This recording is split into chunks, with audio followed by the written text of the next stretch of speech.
नमस्कार साथियों, आपका बहुत बहुत स्वागत करता हूं आपके अपने YouTube चैनल निर्मल एस्ट्रोलॉजी पर। साथियों, आज हम जानेंगे कि बृहस्पति ग्रह यानी कि गुरुदेव जब कुंडली में अशुभ होते हैं तो कैसा प्रभाव देते हैं और ऐसे अशुभ बृहस्पति को हम हमारे जीवन में किन लक्षणों से पहचानें। इसके साथ साथ आज हम इनके अशुभ प्रभावों को शांत करने के लिए कुछ असरदार उपायों पर भी चर्चा करेंगे। तो आइए देखते हैं।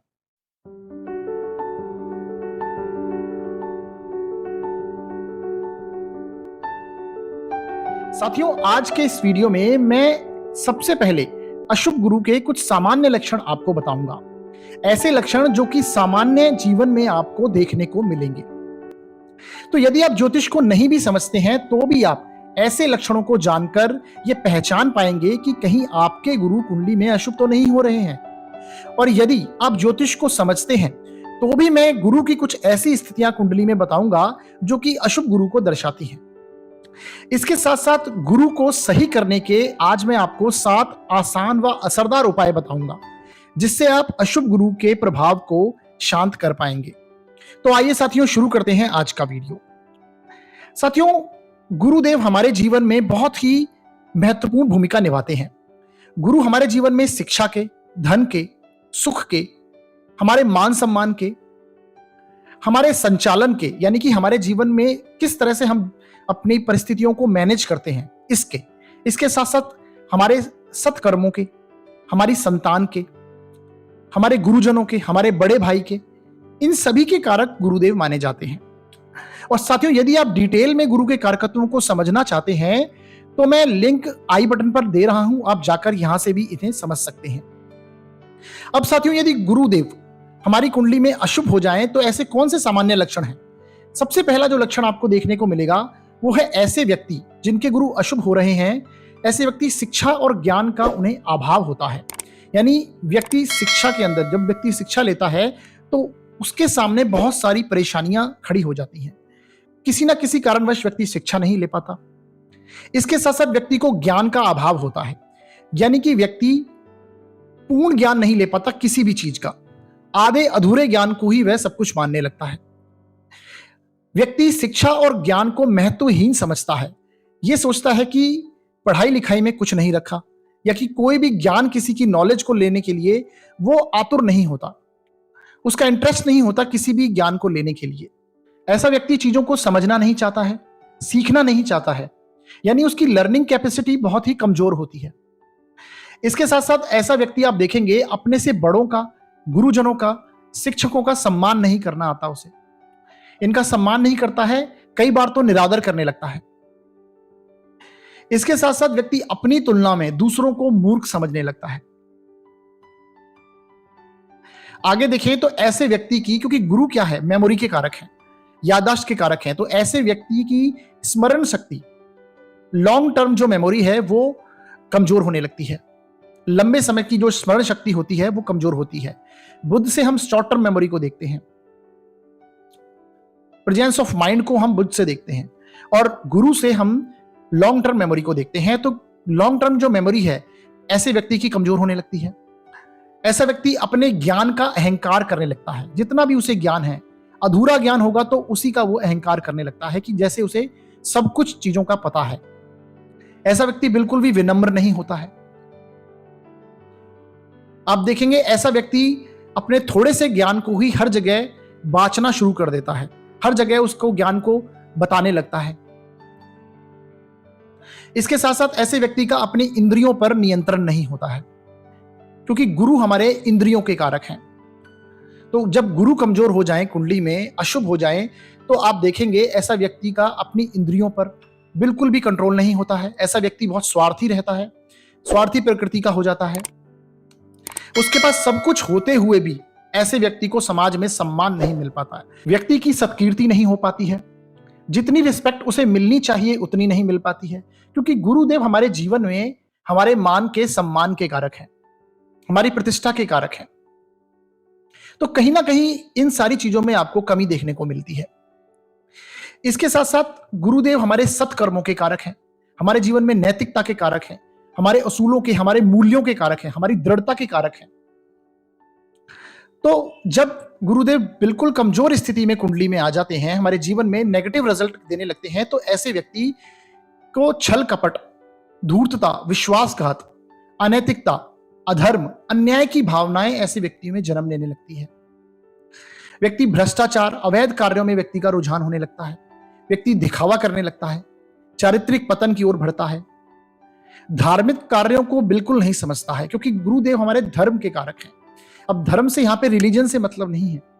धर्म मतलब जो हमारी ड्यूटी है, सत्य के प्रति हमारी जो ड्यूटी है, उसमें व्यक्ति उसका रुझान नहीं होता है। बिल्कुल पाखंड और ठगी को बढ़ावा देने लगता है, अपनी इच्छा पूर्ति के लिए दूसरों को परेशान करने लगता है। तो ऐसी यदि स्थिति बनती है तो आप देखिए कि कुंडली देखने की इसमें जरूरत नहीं है, ये खराब बृहस्पति की ही निशानियां हैं।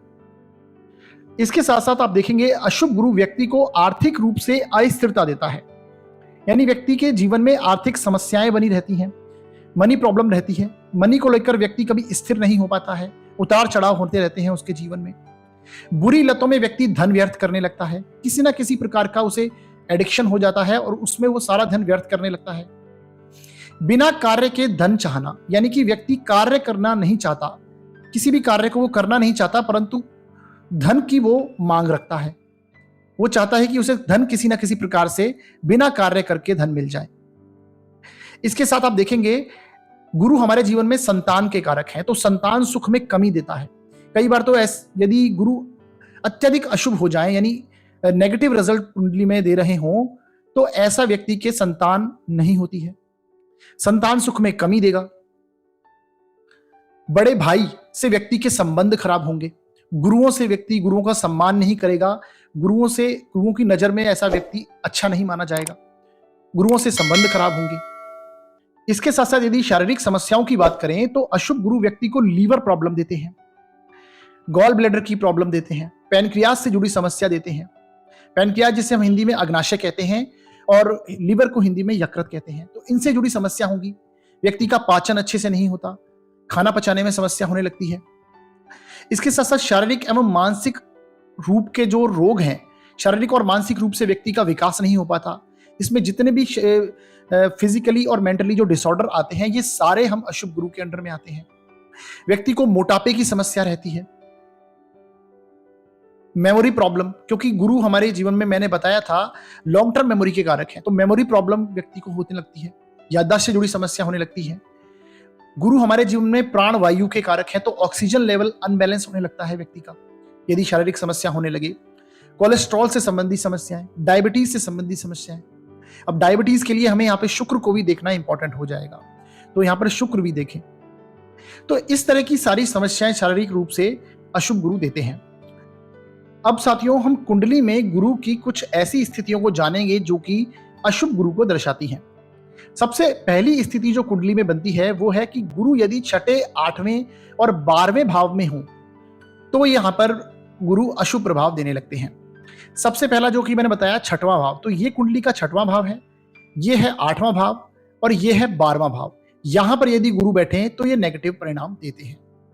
इसके साथ साथ दूसरी स्थिति कहती है कि गुरु यदि छठे, 8वें और 12वें भाव के स्वामी के साथ बैठे हों तो भी ये यहां पर नेगेटिव रिजल्ट देंगे।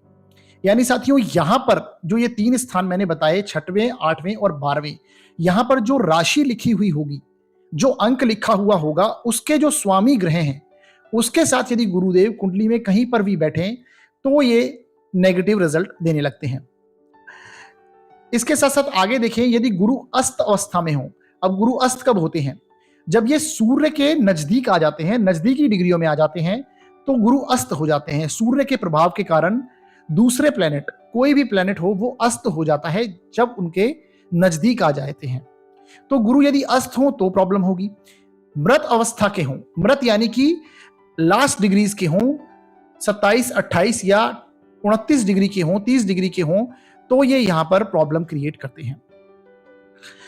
इसके साथ साथ आगे देखें, गुरु यदि नीच राशि के हो जाएं। अब गुरु नीच राशि के किस में होते हैं? गुरु मकर राशि में नीच राशि के होते हैं। तो गुरु यदि मकर राशि में लिखे हुए हों, 10 नंबर में गुरु आपकी कुंडली में कहीं पर भी लिखे हों, तो ये कुछ ना कुछ नेगेटिव परिणाम अवश्य देते हैं और व्यक्ति को परेशानी का कारण बनते हैं। इसके साथ यदि गुरु शत्रु राशि में हो तो भी यहां पर अशुभ परिणाम देते हैं। साथियों, गुरु की शत्रु राशि कौन कौन सी हैं? यदि नैसर्गिक रूप से देखें तो गुरु शुक्र की राशियों में और बुध की राशियों में नेगेटिव परिणाम देते हैं। ये इनकी शत्रु राशियां हैं। शुक्र यानी कि वृषभ राशि और तुला राशि, और बुध की है मिथुन राशि और कन्या राशि। इनमें बैठने पर ये शत्रु राशि में माने जाते हैं। अब तात्कालिक रूप से भी आपको यहाँ पर शत्रुता और मित्रता दोनों देखनी होगी। उसके अनुसार आपको कुंडली में देखना होगा कि गुरु किस प्रकार से शत्रु राशि में है या मित्र राशि में है। अब आगे देखें तो गुरु यदि शत्रु नक्षत्रों में हो, राहु जैसे नक्षत्र में हो, तो ये अशुभ परिणाम अवश्य देते हैं। इनके कुछ ना कुछ आपको नेगेटिव रिजल्ट देखने को मिलेंगे। अब साथियों, ये थी गुरु के अशुभ स्थितियां। कुंडली में गुरु की अशुभ स्थितियों को हमने समझा। अब साथियों, अशुभ गुरु को सही करने के लिए, यानी उनके अशुभ प्रभावों में कमी करने के लिए, उन्हें शांत करने के लिए कुछ आसान व असरदार उपायों पर आज हम अब चर्चा करेंगे। साथियों, जिन उपायों को आज मैं आपको बताने वाला हूं, ये उपाय अनुभव में लिए हुए उपाय हैं और बहुत से लोगों ने इन्हें अपनाया है और इनसे अच्छे रिजल्ट प्राप्त किए हैं। यदि आपका गुरु भी अशुभ है तो आप भी इन उपायों को जरूर अपनाइएगा। सबसे पहले मैं आपको बताऊंगा कुछ पर्सनैलिटी रेमेडीज, यानी कि आप अपने व्यक्तित्व में जो धारण करके आप अपने गुरु को सही कर सकते हैं, इसके बारे में कुछ उपायों पर हम चर्चा करेंगे। सबसे पहला उपाय है कि आप अपने सात्विक गुणों को बढ़ाइए। अब आप बोलेंगे सात्विक गुणों को कैसे बढ़ाना है? आप हमेशा सत्कर्म करिए। आप धर्म के प्रति रुझान लेके आइए अपने अंदर। धार्मिक पुस्तकों को पढ़ना शुरू कीजिए। अपने आप सात्विक गुणों की तरफ आकर्षित होंगे। साथियों, सात्विक गुण करने से, क्योंकि गुरु हमारे जीवन में सत्कर्मों के कारक हैं, अपने कर्मों को आप सुधारिए, अच्छे कर्म करने लगिए, दूसरों को हर्ट नहीं करिए। यदि आप ऐसा करेंगे तो आप सात्विक गुणों को अपने अंदर बढ़ाएंगे। इसके साथ साथ आप ज्ञान अर्जन करते रहिए। जिस भी फील्ड में आप कार्य करते हैं या जो भी आपके दैनिक दिनचर्या में चीजें यूज में आती हैं, उनके प्रति आप नॉलेज लेने लगिए, ज्ञान का अर्जन करिए। यदि आप अपने नॉलेज को बढ़ाएंगे तो आप देखेंगे कहीं ना कहीं आपके गुरु अच्छे होते हुए आपको नजर आएंगे। इसके साथ साथ आप अपने गुरु को, धर्म को और सत्संगति को अपनाएं। यानी जीवन में कोई ना कोई गुरु अवश्य होना चाहिए। आप अपने गुरु के प्रति सम्मान की भावना रखिए, उनके प्रति आदर की भावना रखिए।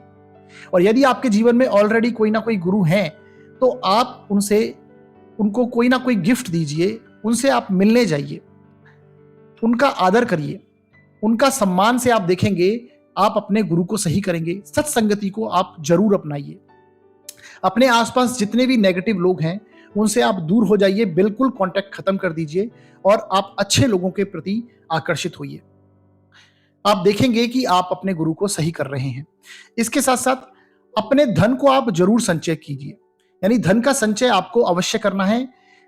जितना भी आप धन अर्जन करते हैं, जो भी आपकी इनकम है, उसमें से कुछ ना कुछ परसेंट आप जरूर सेविंग कीजिए, क्योंकि संचित धन का कारक गुरुदेव हैं।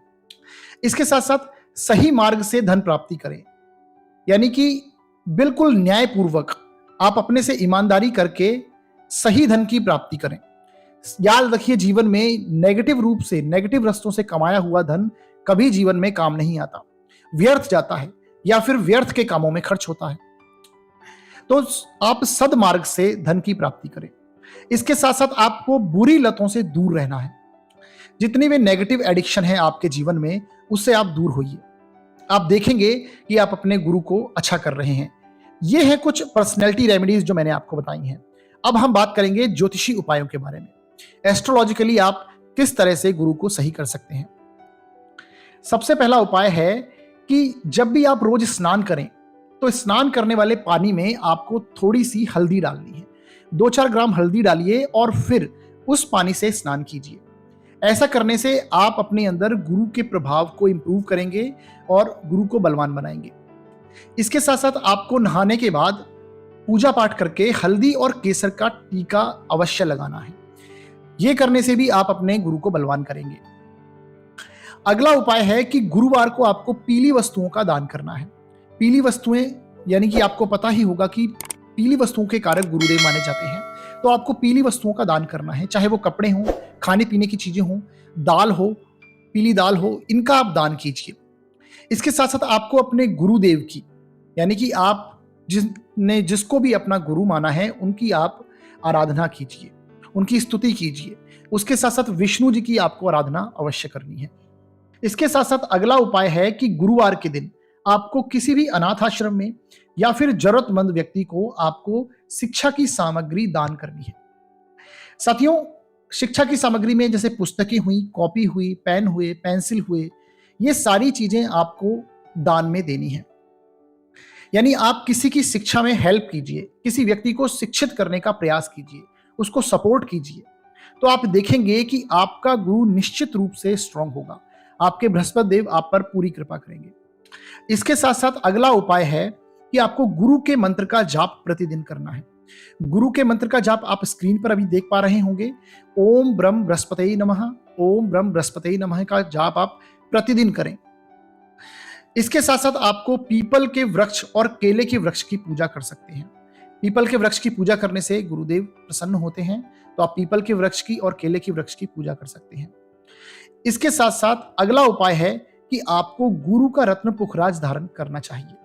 अब साथियों, गुरु का रत्न पुखराज धारण करने से पहले आपको किसी अच्छे एस्ट्रोलॉजर से, अच्छे विद्वान से सलाह अवश्य लेनी है, क्योंकि इनकी विशेष परिस्थितियों में हम पुखराज रत्न धारण करना चाहिए हमें। अब वो कौन सी परिस्थितियां हैं, ये आप एस्ट्रोलॉजर से एडवाइस लेकर ही धारण कीजिए, क्योंकि पुखराज रत्न यदि आप बिना सलाह के धारण करते हैं तो आपको शारीरिक रूप से और मानसिक रूप से परेशानी का सामना भी करना पड़ सकता है। तो पुखराज धारण अवश्य कर सकते हैं आप, पर किसी की सलाह के अनुसार, किसी विद्वान की सलाह के अनुसार। तो साथियों, ये थे कुछ आसान व अचूक उपाय जो कि मैंने आज आपको बताए। ये आपको उपाय कैसे लगे आप हमें कमेंट बॉक्स में अवश्य बताइए, और हमारे वीडियो को आप लाइक कीजिए, शेयर कीजिए वीडियो को, और हमारे चैनल को सब्सक्राइब जरूर कीजिए। और जो भी आप हमें सुझाव देना चाहते हैं या कोई डाउट है आपके मन में, तो आप हमें कमेंट बॉक्स में भी पूछ सकते हैं, और या फिर हमारे नंबर पर आप व्हाट्सएप कर सकते हैं। और यदि आप अपनी जन्म कुंडली का विश्लेषण करवाना चाहते हैं तो भी आप डिस्क्रिप्शन में दिए हुए नंबर्स पर आप हमें कॉल कीजिए, व्हाट्सएप कीजिए, न्यूनतम शुल्क वहां पर लागू रहेंगे। तो हमारा वीडियो देखने के लिए बहुत बहुत धन्यवाद साथियों।